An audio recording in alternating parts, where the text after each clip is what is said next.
ரொம்ப ரொம்ப ஸ்பெஷல் வந்து விஜய், இளைய தளபதி Vijay. Yes, my son was a very big fan of him. என்னுடைய எல்டஸ்ட் சன் இவன். he met with an accident. It's a very fatal accident. He was 14 days unconscious, almost. It was coma. விஜயோட பெரிய fan. கொஞ்சம் long ட்ரீட்மெண்ட்டுக்கு அப்புறம் first time he woke up, he didn't say amma, he didn't say appa, he said Vijay. What? He showed the picture of Vijay and his eyes bright touch. Then we decided we will show all Vijay's film, Vijay's songs. அங்கிருந்தா his memory started collecting. ஒரு இடத்துல விஜய்க்கு தெரிஞ்சிச்சு, இளைய தளபதி விஜய்க்கு தெரிஞ்சிச்சு. He himself offered, can I come and see your son? Camilla said, இல்ல தம்பி பரவாயில்ல, இல்ல நான் வந்து பார்க்கணும். He came. Oh. He came, not once, so many times he came. He used to spend time with him and he used to go.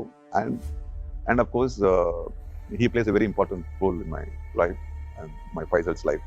And he brought him, he knows that my son plays guitar. He brought him one ukulele. வந்து நீ பண்ணுவ, ஒரு நாள் எழுந்து வாசிப்ப, இந்தா நான் கொடுத்துட்டு போனாரு.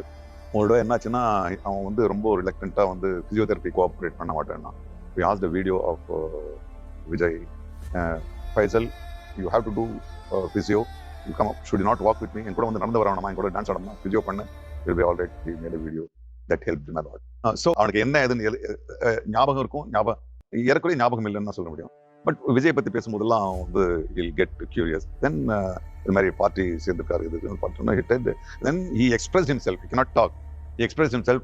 I want to join. So he himself, his friends came, his brother came. They all made him to get the card, and he was very proud of it. ஆனால் இப்போது என்ன, வெறும் பிரபலமாக இருப்பவர்கள் மட்டுமே போதும், பிரபலம் மட்டுமே போதும், கட்சி ஆரம்பிக்கலாம் என்ற ஒரு கட்சி ஆரம்பித்திருக்கிறார்கள். இந்த ஒரு அரசு ஒரு கொள்கையோடு இருக்கிறது, அதற்கு ஒரு பாரம்பரியம் இருக்கிறது, 75 ஆண்டு கால ஒரு பாரம்பரியம் இருக்கிறது. அதற்கு பின்னால் அடுத்த தலைமுறைக்கு, அதுக்கு அடுத்த தலைமுறைக்கு சொல்லக்கூடிய வீர செயல்கள் இருக்கின்றன, தியாகங்கள் இருக்கின்றன, எல்லாவற்றும் வரலாற்றிலே பதித்த புத்தகங்கள் இருக்கின்றன, வரலாற்று சுவடுகள் இருக்கின்றன.